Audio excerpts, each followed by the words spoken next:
Hi from Bugeye Guy. This week I want to show you something very special. This is car 2514, AN5L25014. There's the original VIN plate. And this car is a gold level concours car.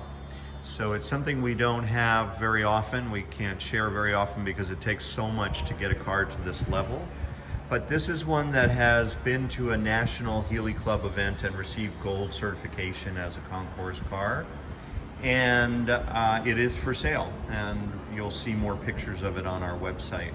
What's special about this car is that the national Healy Club guidelines are very, very rigorous. So they're looking for everything from the original wiring and the original tagging on the rate and the regulator, the correct routing of the pipes across the firewall with the correct P-clips that you see there. Oops, my thumb gets into focus. Above my finger. We'll do it this way. These P-clips are correct, and this routing is correct, and these P-clips are correct. So we're looking for all the minutia of the details to actually make this exactly match what you would have received as a new car.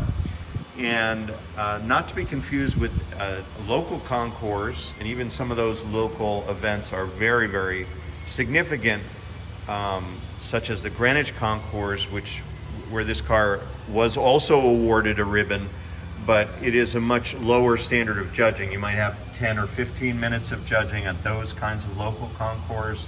And the Healy Club judging is generally about 2 hours with 4 people looking for every last detail, like these correct helmet battery clips.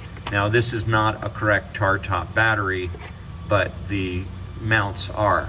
So the metal cap on the master cylinder and a 1959 date, this is a 959 wiper motor, so we have a car that would have been built probably in early 1960. That's the correct wiper motor. So these are the very subtle, much more laborious details went into building this car, and it's interesting to see that here today. This car is also an opportunity for further conversion. Somebody may be out there watching this and thinking, I would like to have that, and I'd like to have it absolutely perfect. This is a Napa belt, so that is not correct, and that would be a point deduction. It's the kind of thing that you might laugh at and say, who cares, it's a functional fan belt, but that will be up to the new owner. We can get rid of every last little detail and make this as close to a 1,000-point car as possible. Things like this would be a deduction for condition on the tack cable, but this is the correct early tack drive with the rounded sides. It may not work very well, the new ones are sometimes needed, but in the game of this national concours condition, those are the details we're looking for. Another example would be these arrow clamps here on the fuel. Ow. Gosh, I still hit my head on these things after so many of these videos. This is an arrow clamp, not correct. This is a band clamp, correct. So these need to be made correct, but if you're driving this car, you really would rather have this later style because they're much more secure. These work better. There's no way around it, but they're not accurate for national concours. Same with these helmet battery terminals. Super cool and beautiful to look at, but they're usually loose, and that's not what you want if you want your car to start. So, and these are the correct clips for the box. I believe that's the correct location. I think there was 1 on the top and 2 on one side. I have to dig up the concours standards and I can go through that with the new owner. But that's the opportunity here, is to purchase a very correct original car that's drivable currently. For example, these are bias ply tires.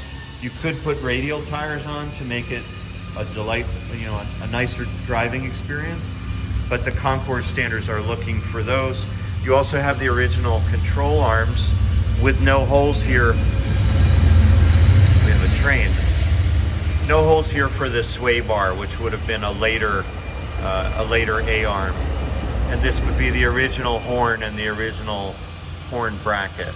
So a lot of great features on this car, And yet another type of interpretation of a Bugeye Sprite where you would think there'd be more of these, but it seems that as the years go on, more and more people are looking for the most reliable and the most drivable assemblage, and that's not necessarily what you would have in this car. This is much more about accuracy.